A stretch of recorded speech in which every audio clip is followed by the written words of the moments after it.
Good afternoon and welcome back to our news update, coming to you live from Warsaw. I'm Salia Strzemska. And it began with a phone call between Donald Trump and Volodymyr Zelensky, which came in the wake of a massive Russian drone attack on Kyiv. The head of the Ukrainian President's office, Andrii Yermak, described the call as substantive and significant. According to the media outlet Axios, the conversation lasted about 40 minutes. The president of Ukraine, Volodymyr Zelensky, said that both leaders discussed recent strikes on Ukraine and the future supply of air defense systems.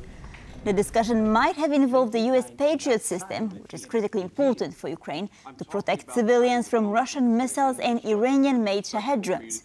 Both leaders also agreed on a meeting of their coordinated groups to discuss potential further joint production and deals. Zelensky, in his statement, also added that Ukraine is ready for a direct project with the US and believes that this would strengthen Ukraine's defense security. The conversation came just a day after the US president held a phone call with Russian President Vladimir Putin, which he described as disappointing. Despite Donald Trump's apparent disappointment with Vladimir Putin following the recent phone call, Washington remains hesitant to take action against Moscow over its ongoing attacks on Ukraine. That's according to the co-founder of the Brussels Freedom Hub. Here's more. He has been shifting for months now. He has been growing frustrated, but so far he's never drawn the consequences in the form of really tough sanctions on Russia that would make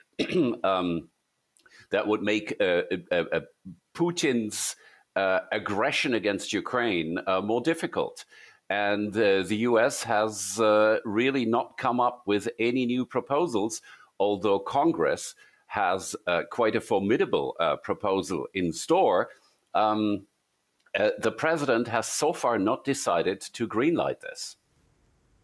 Emergency services in Kiev have scrambled over 600 personnel to extinguish fires and clean up rubble after last night's attack.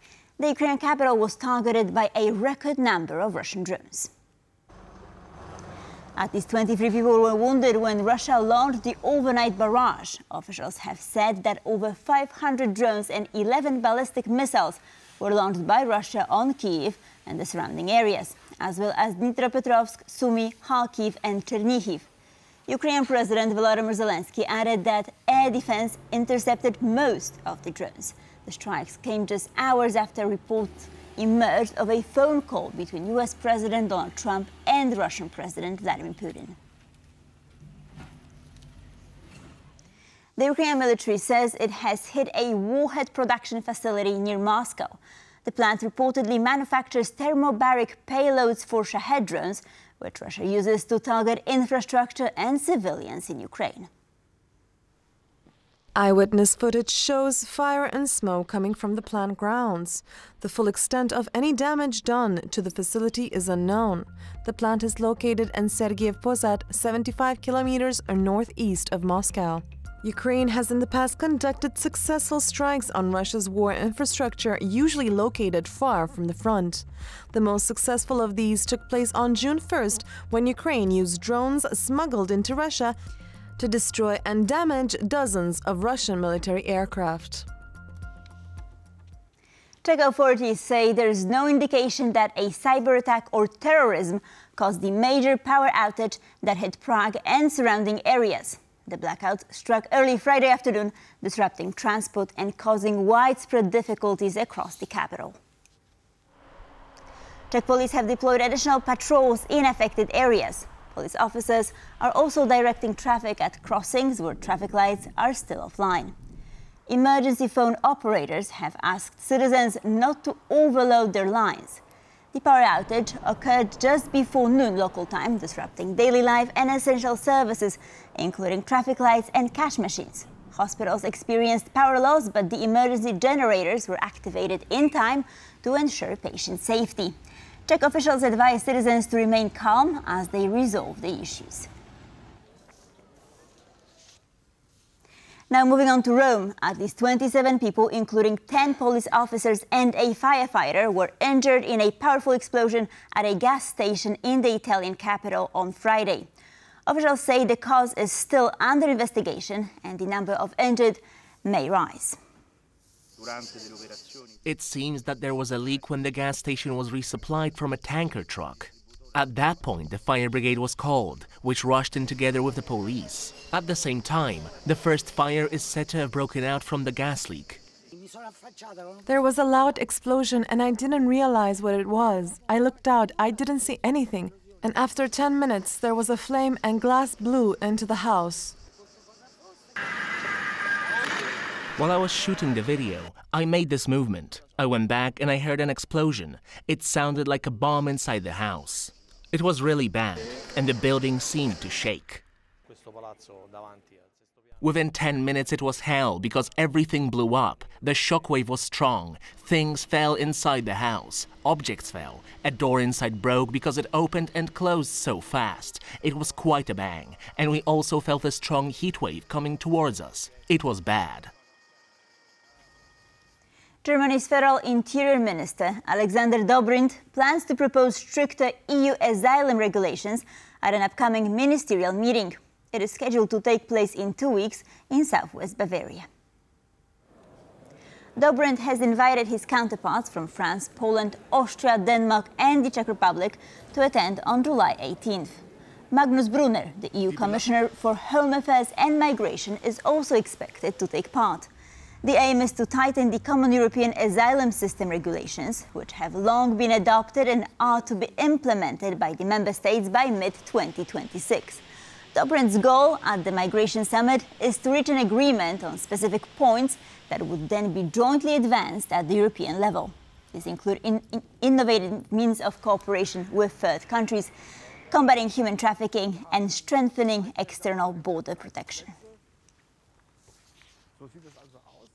Serbian President Aleksandar Vučić issued a pardon on Thursday for 4 supporters of the ruling Serbian Progressive Party who had attacked student protesters in January in the city of Novi Sad. The Serbian Ministry of Justice announced the decision to the Basic Court in Novi Sad, which ruled that the 4 individuals were exempt from criminal prosecution for causing serious bodily harm and violent behavior.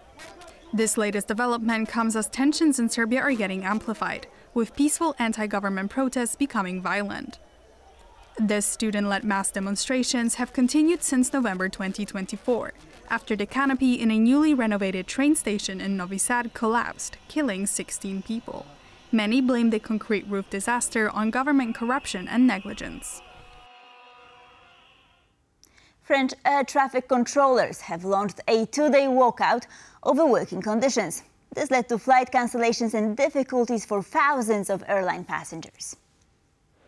Ryanair said it cancelled 170 flights on Thursday alone, including those passing over France, impacting more than 30,000 passengers. EasyJet cancelled 124 flights scheduled for Thursday and a further 150 flights that were due to take off Friday. The airline estimated between 20,000 and 25,000 passengers were affected each day. French Transport Minister Philippe Tabarot said he was, quote, determined to stand firm, and described the decision to strike during the busy holiday season as, quote, unacceptable. According to the Wall Street Journal, an Air France spokesperson said the carrier estimates losses in the millions of euros. Catholic pilgrims in Medjugorje, Bosnia, are braving temperatures of near 40 degrees Celsius as they climb the rocky hill believed to be the site of a Marian apparition. Despite the intense heat, many say it's worth every effort. Yes, it's hot here, of course, but I can honestly tell you that it's not hard for me to endure this heat because of the graces that Our Lady gives us. It's a great summer. The heat is pouring from the sky. We drink a lot of water, but we'll still come back. It is much hotter than Poland, but what can't you endure for the beloved mother and for those you have in your heart? I think it's worth every effort to get here and offer Mary everything that we have in our hearts. And with this we conclude our news bulletin. The bottom line coming up next.